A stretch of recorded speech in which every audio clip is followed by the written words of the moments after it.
Right after I left my workplace, an elderly auntie walking past by me opened her umbrella and shielded herself.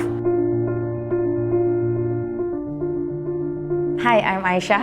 I'm a procedural supervisor cluster lead for regional screening centres in the North Zone. I started off as a swabber and now oversee swab procedures and conduct training for new swabbers and procedural supervisors. I used to be an events director, but when COVID happens, there were no events, and that's when I decided I have to pick up something else. Honestly, it was quite refreshing for me because I'm someone who is pretty game on to take on new challenges. So even though I had to start from the bottom, I was excited and looking forward to it. Some of the challenges that I face is, firstly, would be to be putting on the PPE. It is quite a hassle to have to put on the PPE. We put on a full PPE from the top, our face shield and the gown, and then having to put it on in Singapore's hot weather. On top of that, we don't usually take breaks. We will have to be in our PPE for about 3 to 4 hours. Standing, performing the swab procedures to the client. Another one would be when I first started out, the clients were mainly migrant workers. There was definitely a language barrier.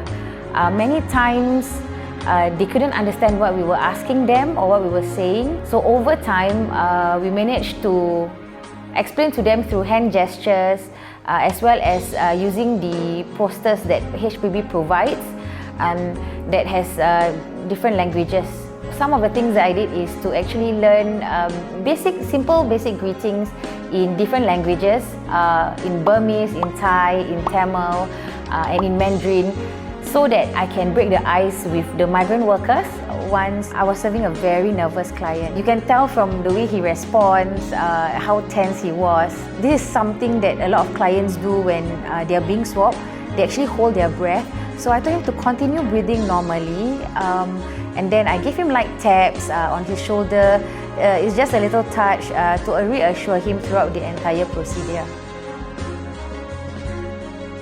My families and friends, most of them actually, they were very supportive. I see it more of a bigger picture. At the end of the day, someone has got to do it. And when I put my mind to doing it and I have my family and friends, especially my family behind my back, it made it easier for me to accept, or rather to face the negative reactions. After a year of being a part of the swab operations, I would say it's actually a fruitful journey. I think it's very rewarding. It grew my interest in the healthcare sector for sure. As I've always had interest in it, I definitely am looking forward to continue my journey in the healthcare industry.